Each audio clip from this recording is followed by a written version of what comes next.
नमस्कार किसान भाइयों, मेरा नाम मुकेश खोड़िया, ग्राम चनडी का किसान हूँ और यहाँ पे अपन लौकी के खेत में हैं। मैं सबसे पहले ये कहना चाहूँगा कि खेत की तैयारी कैसे करें। पहले अच्छी तरीके से खेत की जुताई कर लें और जितना गहरा जुताई करेंगे उतना अच्छा रहता है हमारे लिए। और जुताई करने के बाद में इसमें रोटावेटर के माध्यम से जो बड़े ढेले हैं उसकी मतलब वो रोटावेटर चला दे ताकि वो ढेले बारीक फूट जाएँ। उसके बाद में अपन इसमें बेड बनाएंगे और जो अपने बेड हैं वो 5 फीट की दूरी पे रखते हैं लौकी के लिए।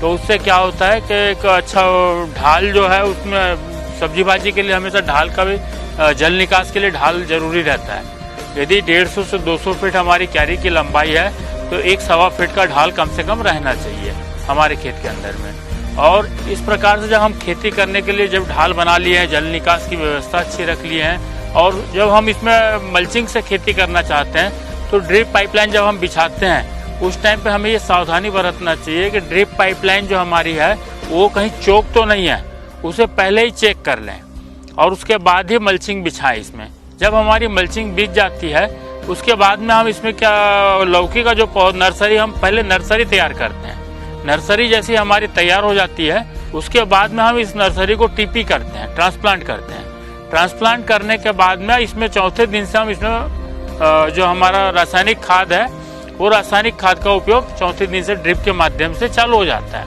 अच्छी फसल तैयार करने के लिए यहाँ पे आप देख रहे होंगे मेरे खेत पे बांस, तार और मतलब सफेद धागा इस प्रकार से हमने कर रखा है इसके अंदर में। उससे क्या होगा कि हमारी लौकी की फसल आसानी से हम ऊपर चढ़ा सकें और खड़े मंडप का पद्धति बोलते हैं इसको, खड़े मंडप के माध्यम से इसमें हम लौकी की खेती कर रहे हैं।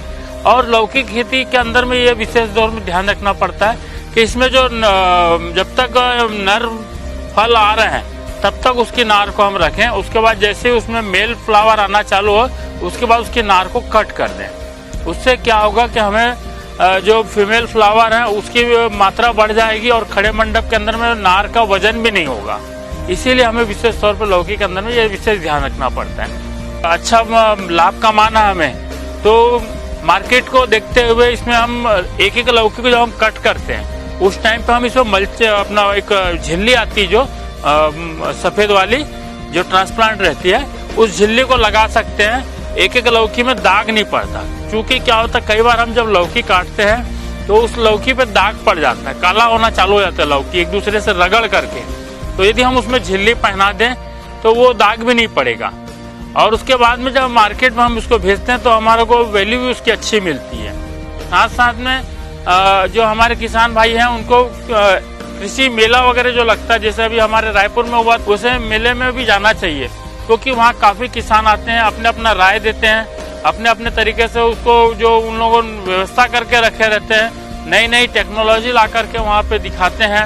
जैसे रोटावेटर जैसी भी हमारे जो काम आने वाली चीजें हैं या दवाई के कोई नए उपकरण हैं उसको लाते हैं। अनेक प्रकार से मतलब कृषि उपकरण नए नए समय समय पे आते रहते हैं, उसकी जानकारी भी हमें वहाँ मेले के माध्यम से आसानी से मिल सकती है। यदि हमें अच्छी खेती करना है तो जानकारियाँ बहुत जरूरी है और अपने आप को हमेशा एक्टिव रखना चाहिए नई जानकारी के लिए। यदि हर किसान इस प्रकार से करेगा तो स्वाभाविक बात है कि अच्छे से लाभ कमा सकता है। और साथ में मैं छत्तीसगढ़ शासन का बहुत बहुत धन्यवाद देना चाहूँगा छत्तीसगढ़ शासन को कि उन्होंने जो आज पिछले 15 साल में जो काम किया है वो काफ़ी अच्छी मात्रा में उन्होंने काम करके दिखाया है।